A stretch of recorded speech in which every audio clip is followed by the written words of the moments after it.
Hello, my name is Bethany and welcome to my YouTube channel. Today I'm putting together this miniature called Carl's Fruit Shop. After I found all of the pieces for the fruit stand, I slowly glued everything into place. However, I noticed that some of the wood was warping in the front, so I taped it down to dry to prevent that from happening. I began painting the wood that I would be using for some boxes as well as some other pieces in the kit. I just used some acrylic paint that I found around the house, glued everything down, and then I had this little box. I took some green and white wire from the kit and I assembled what I believe is some bok choy. The instructions said to heat up the tubing to make it kind of melt into itself, but I don't like fire, so I just did not do that. I used this thin cardboard and then folded together this box and glued it down. I also used this pre-made banana piece and glued that down as well. This is one of my favorite pieces of the kit. Instead of showing the repetitive process of putting together other boxes,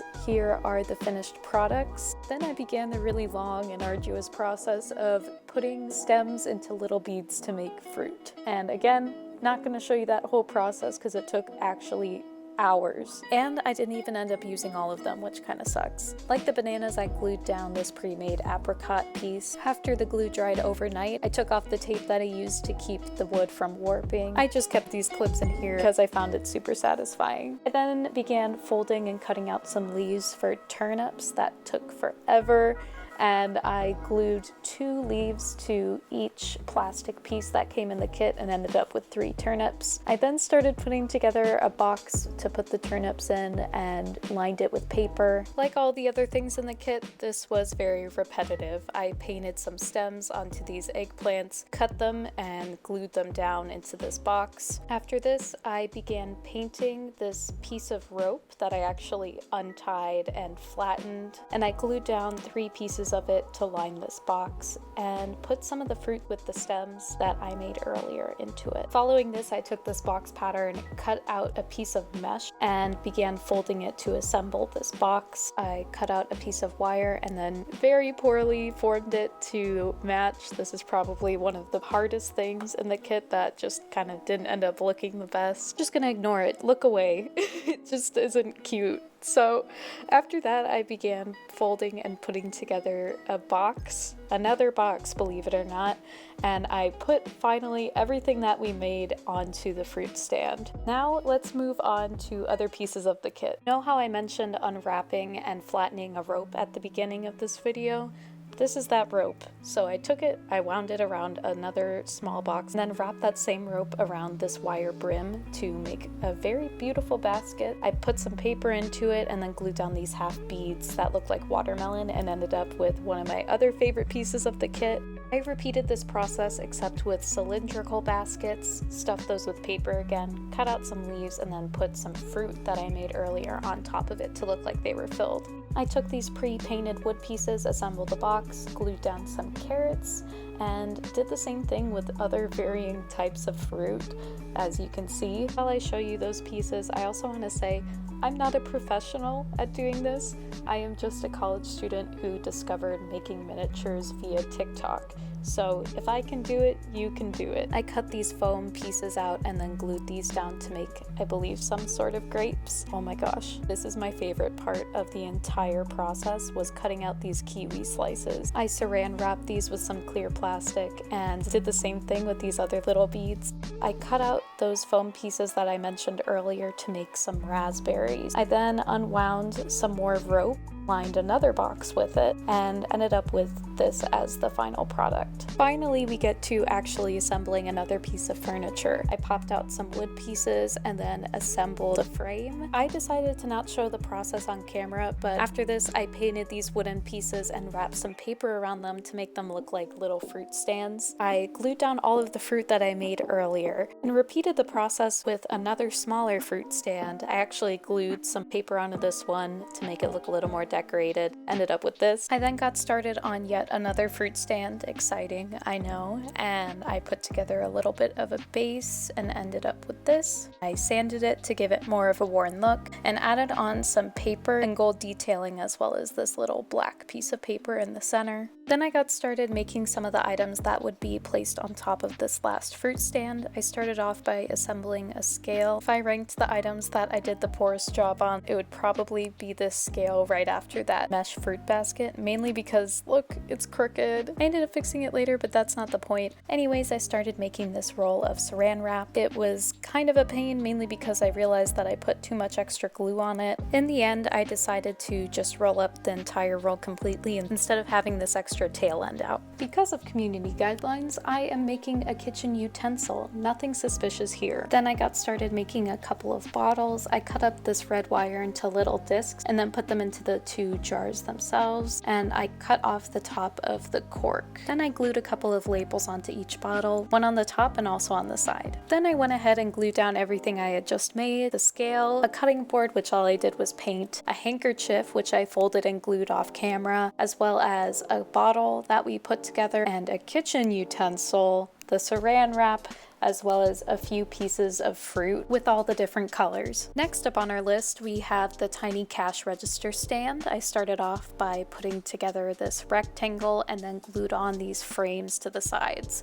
After I did that, I glued on the top. I don't know why it had a hole. Then I glued these planks of wood in the middle of each section, and I began sanding the podium down to make it look a little bit more worn like the other fruit stand. Then I added a small gold plaque made of shiny gold paper. After that, I began to make a receipt to go with the pre-made register that came in the kit. I just kind of scribbled on a small piece of paper, curled it, and then glued it into a little slot on the cash register, which I glued down onto the podium. I made a pen out of a few pieces of wire off camera and then glued that down as well. Last but not least, for this piece of furniture, I folded this long strip of paper that had some text on one of the ends, glued it to a base, and then cut out some silver paper to make it into a clipboard. Out of all of the items in the kit, I think this one looks the most realistic. It's one of my favorites. Then I got started on some rather miscellaneous items like this other mesh basket. Oh, that's so satisfying. That one's my favorite. That probably sounded weird. Anyways, so this is what the basket looked like. I filled it with some tomatoes. That's pretty much it. Next, I got started on putting together some wall decorations. I glued this piece of paper onto a wooden base, glued another piece of paper onto that piece of paper, and then glued a frame on top of all of that. Believe it or not, I repeated the process here again and had this frame and this other frame. Nothing really exciting there. And then I got started by putting together this chalkboard. I painted it and then glued a piece of paper on top of it. I'm sensing a theme here. Moving on from the wall decor, I popped out a couple pieces of cardstock that were pre-cut, and then I began putting together the sign for the shop. I picked off the top layer of cardstock to reveal the white underneath, and then I cut out some pieces of paper to put on top of that to make the sign's letters clearer. Moving on to some outside decor, I cut out a thin sheet of clear plastic and then glued it into this box.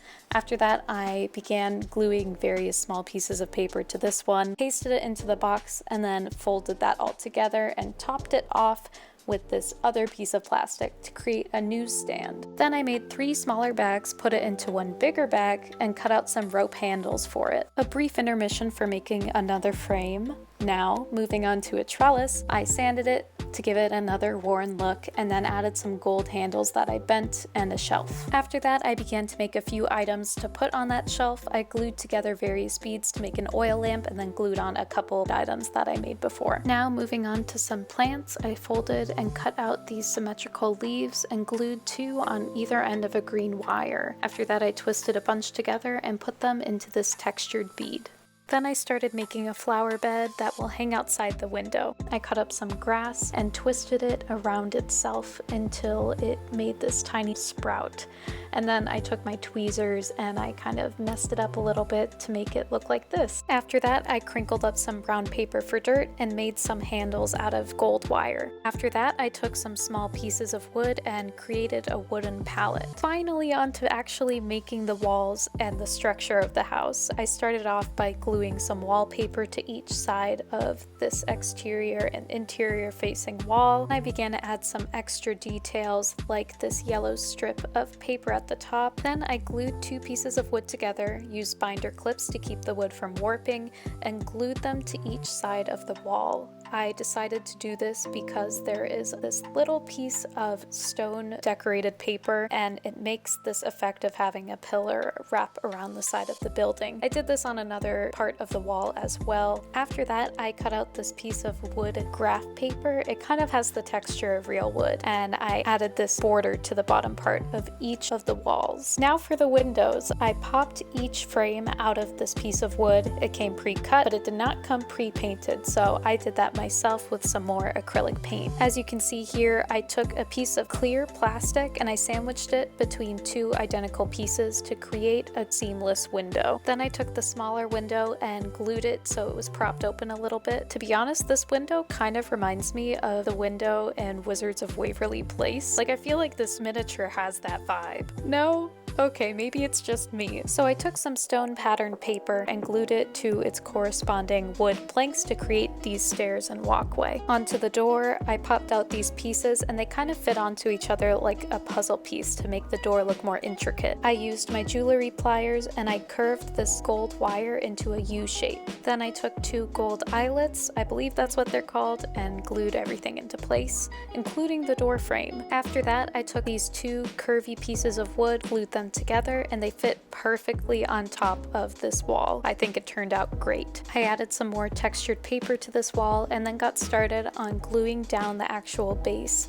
I put down a stone layer and then began to glue down and prop up these walls. It ended up looking like this in the process, and then I added in this step up into the fruit shop with this fun patterned floor. I added in this 3rd wall. The more I got into this process, the more I swear this looks like the Wizards of Waverly Place substation. I think it's kind of the quirky meets urban style of the piece, but I can perfectly imagine the Russo family moving right in. Let me know if you think the same thing I'm thinking, otherwise I swear I sound insane. Now it is the time that you've all been waiting for, the montage of me gluing everything in. There's nothing really to be said here except, man, it's so satisfying to watch back this footage. Also, I believe it's coming up in one of, yeah, there he is in the back. That's Cottagecore Kylo. I know for the faint of heart like myself, I totally would think that is a real person sitting in the background, so do not be alarmed. Let me just say, I did not plan to spend 30 minutes photoshopping a Cottagecore Kylo Ren,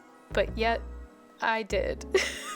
Swiftly getting back on topic, I glued down both of the windows and then this fruit stand, the wood palette, this tiny little picture frame, a couple of baskets, this box that I didn't show myself making because it was rather boring, and slowly everything was being put into place. I also made this grail for the outside of the alleyway, and I'm not sure what this piece of wood is supposed to be, but I glued it into place, and then also glued on these cream colored planks of wood onto the top of the structure just to make it have more of a clean finished look. Then onto wiring the lights. I took a positive and negative wire, connected it to the light, put on some tubing, and then layered on various beads to give the impression of a detailed lamp. I fed the wire through the tubing and then bent it so it would retain that shape, and glued the positive and negative wires up along the top part of the wall and through a small gap. I also did this for another light with another set of positive and negative wires. I twisted the positive and the negative wires together and connected them to the battery pack. After that, I had 2 lights on one channel. The whole wiring process has me, a creative advertising major, feeling more like an engineer. After I glued on those 2 awnings that I just showed you and the sign, everything was completed. After what for you was 15 minutes, and for me in real time, about 2 months, I can finally rest. You may notice a couple of details that I added off camera, like these vines. I think they're absolutely gorgeous and look just like the ones that I have up in my room. I'm seriously so proud of myself for getting this done. I was seriously thrown off track by a 2-week-long chronic migraine attack, but it feels so good to finally just have this piece as proof that I got through it. Call me dramatic, call me sentimental, I don't know. Thank you for joining me on my process, and I'll keep you posted if I ever find out who Carl is.